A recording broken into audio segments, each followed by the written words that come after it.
Hey there, I'm Stephanie Cochran, and this is Green Shoe Conversations. This is my team. Hey guys. Hey. Say hi. This is new for us. We're really excited. This is our first podcast that we are not on Zoom. We are trying what I'm calling pre-post-pandemic podcasting. So welcome.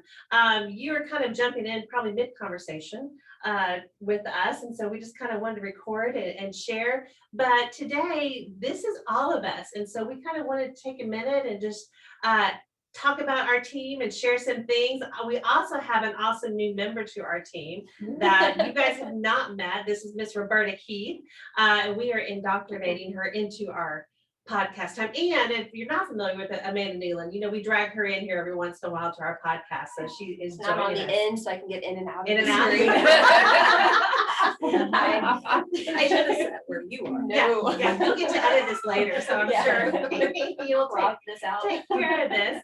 Let's do some quick introductions. You want to start off real quick? Sure. I'm Stephen Brinkworth. I'm a licensed clinical social worker. Been here at Green Shoe for about 3.5 years. I'm thinking about other introductions we do on Monday and how much of an introduction you want. So, Yeah, but that's you. Yeah. That's me. That's you. And I said, I'm Stephanie Cochran, the executive director. I'm coming up on 2 years this summer with Green Shoe, so really excited about that. I do have a counseling background from a former life, so this is fun. And learning the model the last 2 years, I think, has been the biggest blessing out of this whole experience. I'm Teresa Deck. I'm the clinical director, and I've been here over 4.5 years. So at Green Shoe, and I'm an LPC, and I love what we do here at Green Shoe. I'm just glad to have everybody together. It's nice to all sit at a table together. it is, yeah. To experience that. Yeah. I'm Rebecca Holt. I'm a licensed clinical social worker, and I'm a therapist here, but I'm coming up on 3 years with Green Shoe.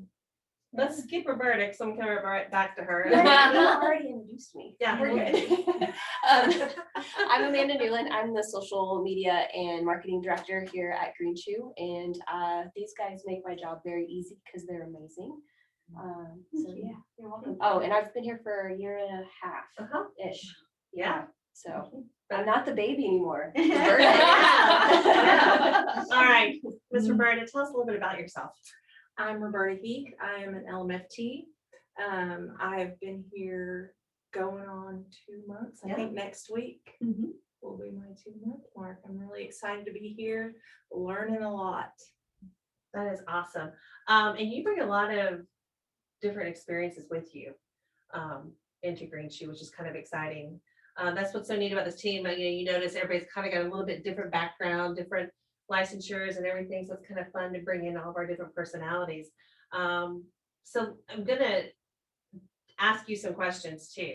So, and don't worry, they've all been through it, and I'm gonna put them through a little bit as well. But no, it's easy. Yeah. No, but talk about your favorite hobbies, because that's something I have loved getting to know about you, especially your artistic side. Yeah, so I really love doing art. I do something every year. I do something called Discover Intuitive Collage, and it's basically 52 weeks and 52 collages, and they're healing collages. So there's word prompts where you, like, for example, there will be a word that you, for example, healing, and you sit with that word just for a minute, and wherever it shows up in you, whatever images come to your mind, you just look for those images in either magazines or scrapbook paper or just different things in nature, and you form a collage with it. And so I do that. And I do some painting and drawing as well. That is so neat. And talk about your fur babies. Yes, I've got fur babies and fur grandpups. So I have 2 dogs, Wesley and Tony. Tony's a pit mix. Wesley is a chocolate lab, and they're my fur babies. They are just all over the place, and I love them. And then I have a couple of grandpups, actually 4 grandpups now. Nova, I call her Nova Lee Nation. after my favorite book, Where the Heart Is. But she was named Supernova. They call her Nova, but every time I greet her, it's Novalee Nation. So she comes to see me. She is a little husky mix. And then I've got my little Eleanor Rigby. Actually, she's not little. I was showing some pictures of her earlier. She's huge. She's humongous. I'm so happy that she can stay with me for a little while and then go home to mom and dad. That's what makes being a grand pup, so good, is because I don't have to keep her the whole time. But she's a Great Pyrenees, so she's really enormous. Yeah. And then I have 2 other grand pups. Luna, she's a German Shepherd mix, and I call her Luna Bug. And then I've got Governor, which he's a pit mix. We call him the Gov. So all those different animals in my life. Yeah. Okay, so here's your first question on the rapid fire questions. Enough. Okay. Well, that's true. Well, first on my list. Yeah, first on my list. I know. I asked. I know you're sitting, but this one seemed to fit perfect for you. So, if you could paint anything, what would you paint? Oh, okay.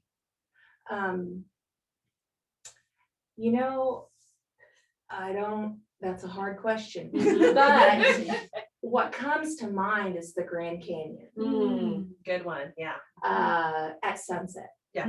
Yeah. Yeah. Because Yeah. I've always wanted to go there and doing what they call a plein air painting. Uh-huh. A plein air is where you're just sitting outside with your easel and your paints and you just paint Yeah. what's there. Yeah. And so that's what That would be awesome. Yeah. So this is really cool. All of us kind of being able to sit around the table. And a lot of this, it's interesting to kind of look back over the last year and a half.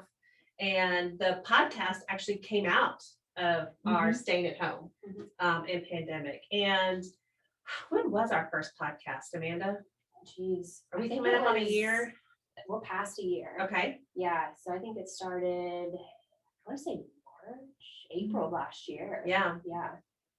And by the way, it'd be really fun to go back and look at some of those first podcasts in our attempts, but that was it. We just got right into it and really kind of met those questions we were getting from folks and some of the fear and anxiety that was starting with the pandemic. And we kind of have just stayed with it and talked about that. And now here we are looking at coming out of the pandemic. We've been able to start groups back up, last spring or this spring. We're looking at increasing our group size this summer. We've all been vaccinated, so here we all are, sitting together. We've kind of joked about our work pod. But, Teresa, how has that been for you guys as a team coming back in and getting, I'm not gonna say normal, because again, normal wasn't necessarily working for us, as a society, but now this is our new normal and kind of getting back though into the group. What's that been like? It's been good and it's been challenging at the same time because we've had to accommodate, wear masks and do some other things, keep people more separated, do the group room in a larger room instead of the small one. Last week, Steve was back in the small group room again.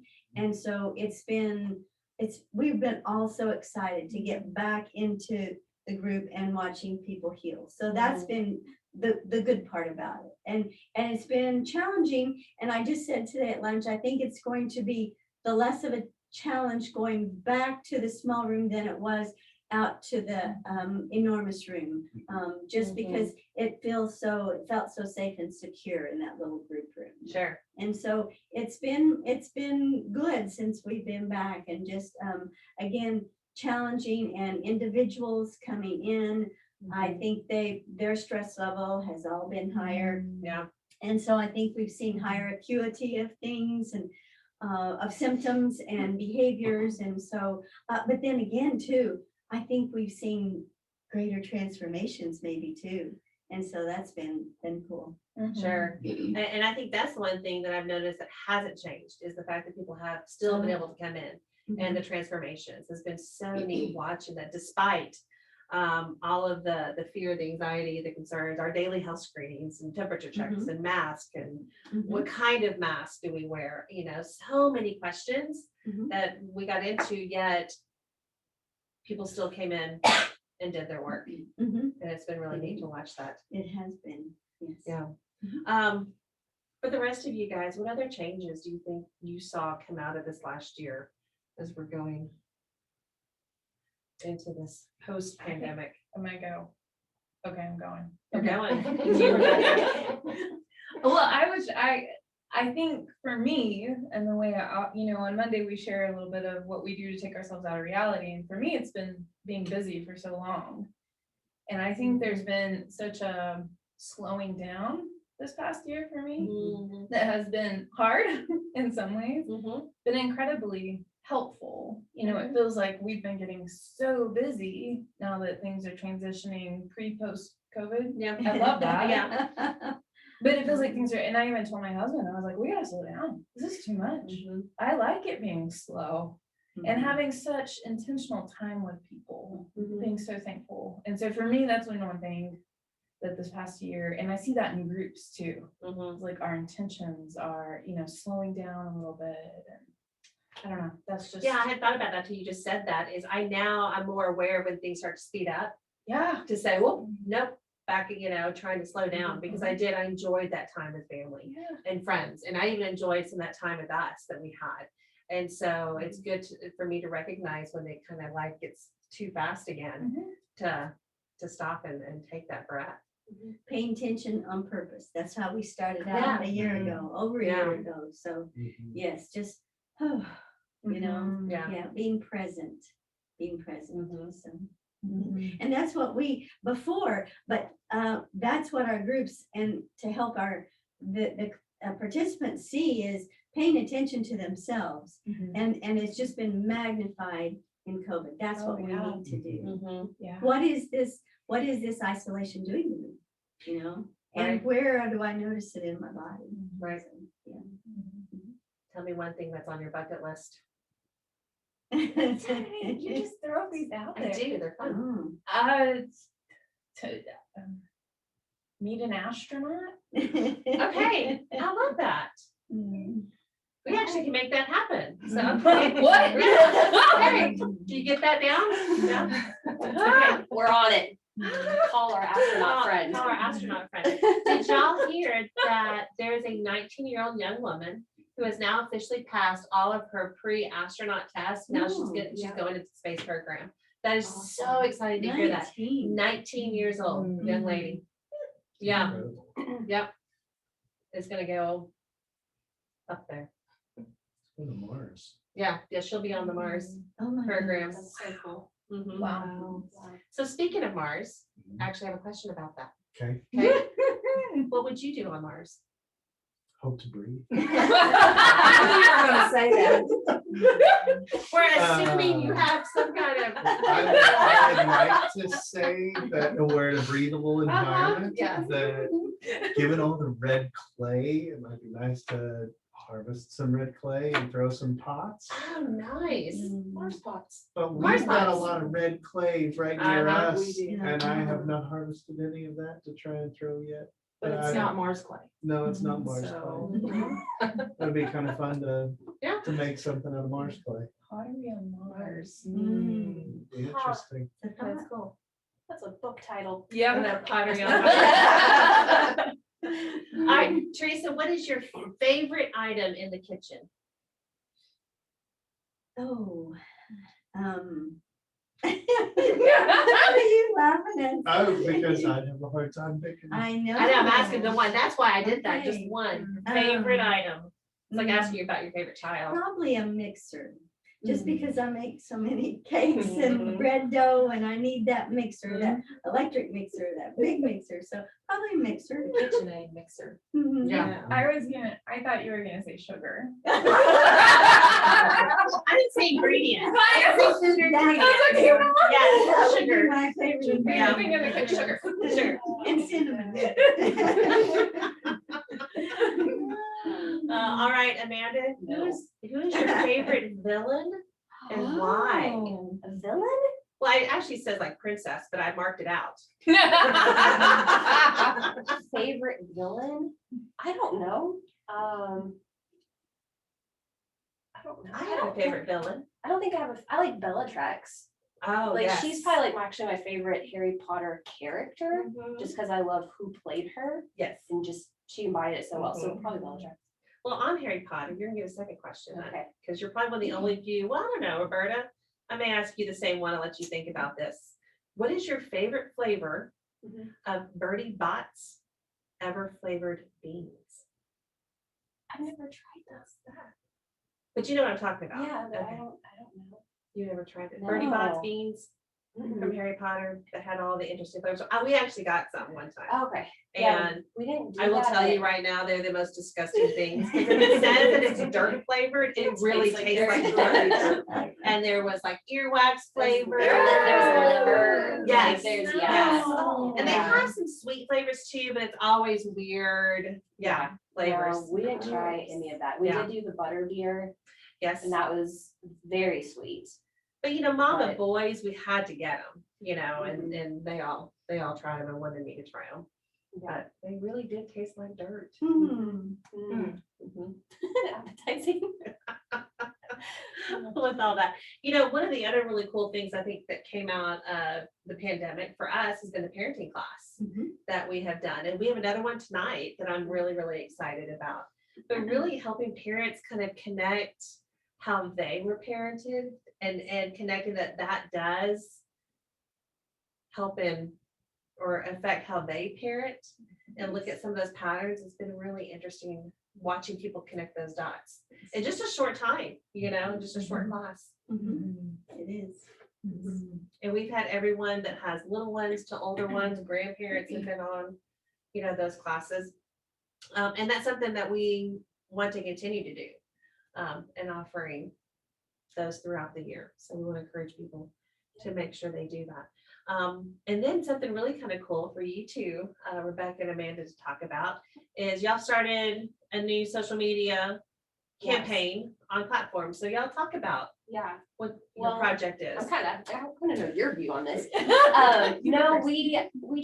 we wanted to kind of create a more relatable platform or person, being Rebecca. So we created Hopeful Halt on Instagram and Facebook.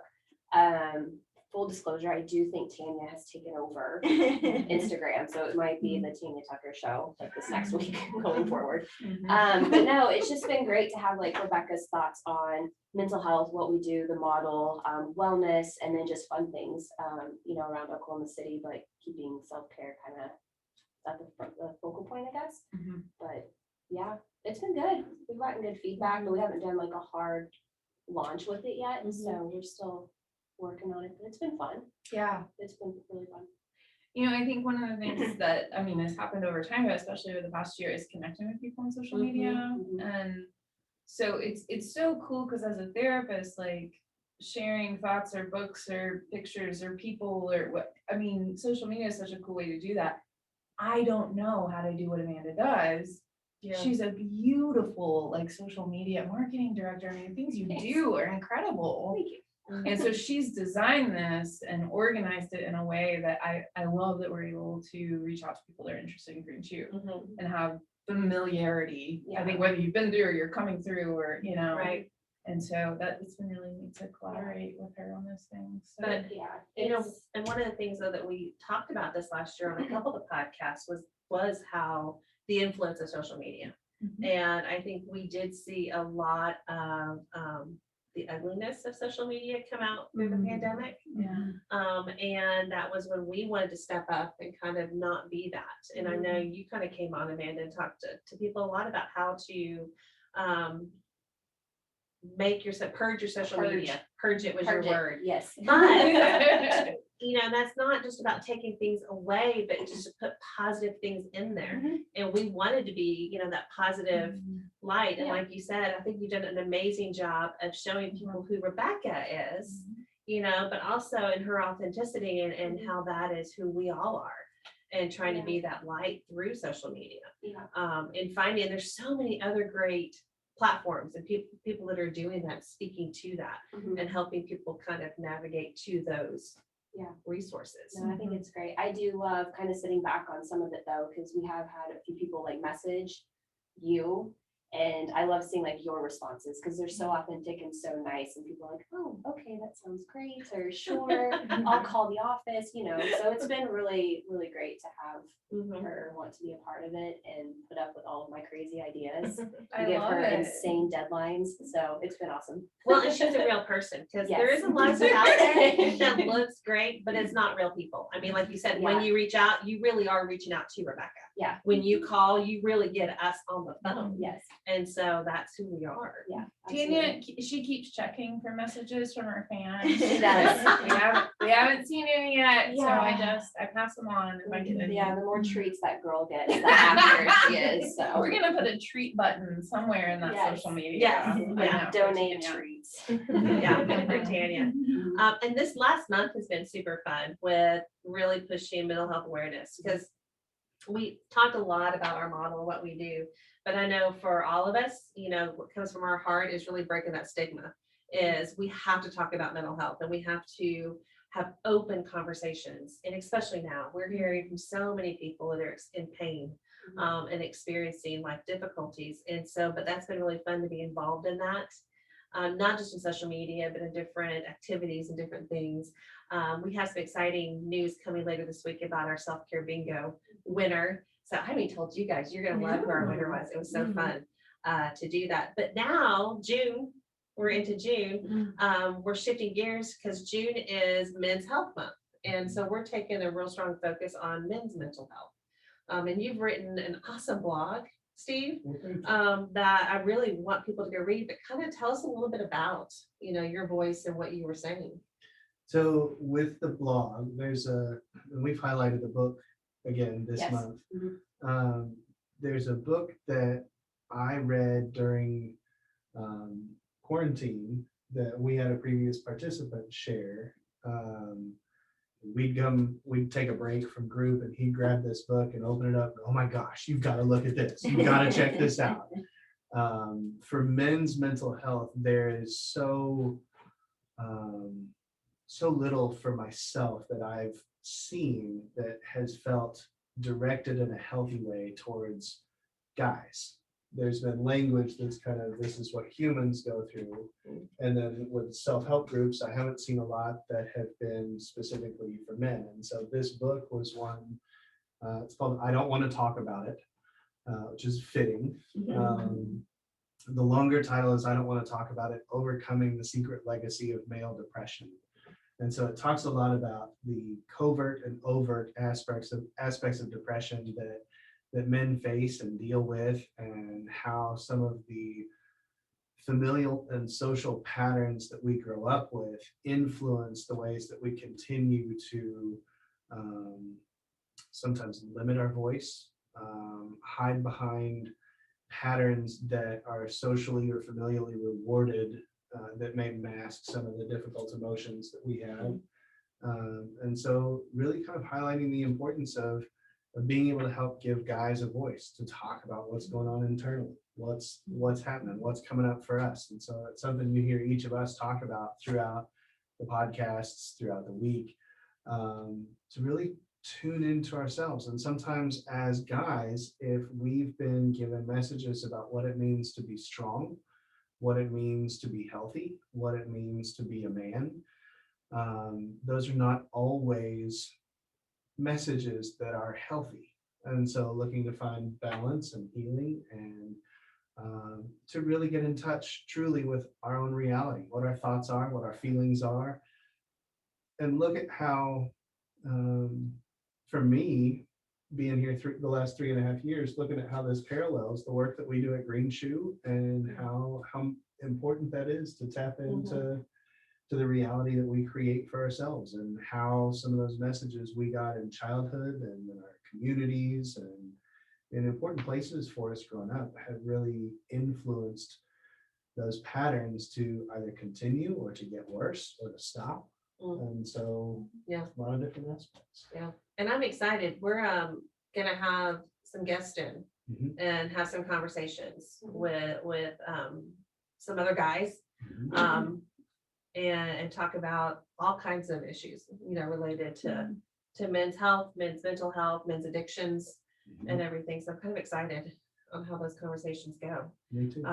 Okay, question. What's the strangest thing you've ever eaten? Strange for me or for someone else? I picked you on purpose for this Uh-huh. question because I think your strange would be really strange for me. Can I give you more than one? Yes.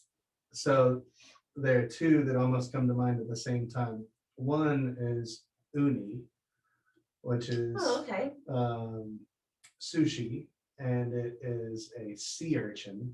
Mhm. And it's one of my friend's wife's favorites, and she described it as if the ocean were Jello, and I don't share that same sentiment, and it's not a Jello that I would order again.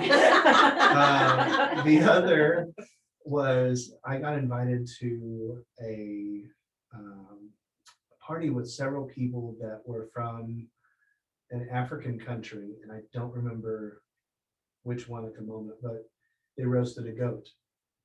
Hmm. And I had never had goat before. Uh-huh. And it was incredible to sit around and get to share a meal with people who were not speaking English, Mhm. who were sharing some of their family recipes of things that didn't look anything like I'd ever eaten. Yeah. And the excitement that I saw in them of me trying stuff. Sounds like the experience was what was so neat about all that.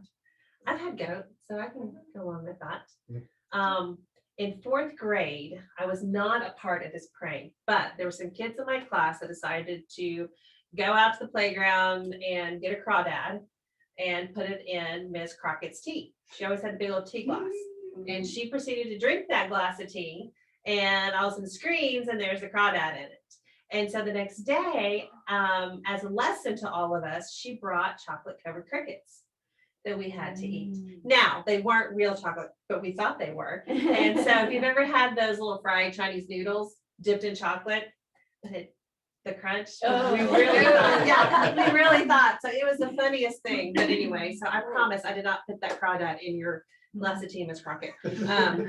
So Teresa, this is an interesting question. I thought was perfect for you. You love to read as well. I know Steve, you do too. How many books have you read this year?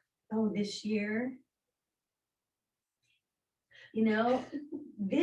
Since January of this year, not near as many. Now, last year there was would be a lot, but you know what? I just moved. And I'm embarrassed to say how many boxes of books that I had that I've read. And just like, oh, I can't believe I read this many books. And they are just coming out everywhere. So, because I've moved. So this year I haven't read near as many books. That's true. And so I'm trying to think how many I have read, but since January, probably a couple. But compared to last year, not very many. So yeah. What color is your toothbrush? Clear. I think it's got some green on it. Well, I hope that's like from the plastic, not from anything else. Yes, it's like the color on it. Yeah. Okay, Roberta, what TV sitcom family would you like to be a member of? In West Philadelphia. Fresh Prince. Wow, you did that quick too. So, okay, and then Miss Amanda, last question. Oh, here's a good I one. don't know. What was your favorite Halloween costume? All-time favorite. Oh my gosh. This is a witch. It was so fun though, because I was I think 7 or 8, but I got to wear really fun like stockings, and I thought I was so grown up because I got to wear them. I had black nail polish, black lips, black wig, like I was decked out. So I loved it. It was really Introduction fun. to all your all black. I know, it's my mom's fault. Yeah. But no, I got to carry a broom around, so it was really fun. Yeah. Yeah. Well, guys, this is fun. So I like this. Us sitting together, just chatting. I hope you guys enjoyed it. Kind of just to get to join in our conversation. So again, this month, if you have not read I Don't Want to Talk About It by Terrence Real. Real. I was saying that really slow to make sure I got it. I knew y'all would pipe in. Again, not just for guys. Come on, ladies. It's for everybody. It's a great book to really get in and read. And then look for our podcast coming up this month, as well as social media stuff. And check us out. Get on Facebook, get on Instagram, and check out Hopeful Holt as well. And you can see the famous Tanya Tucker. But if you need us, just reach out. We're here, info@greenshoe.org. Check out our website. It's got a fresh new look coming as well, greenshoe.org. And let us know what conversations do you want to have. And we will be here. So we will see you guys, and thanks for joining us. Bye.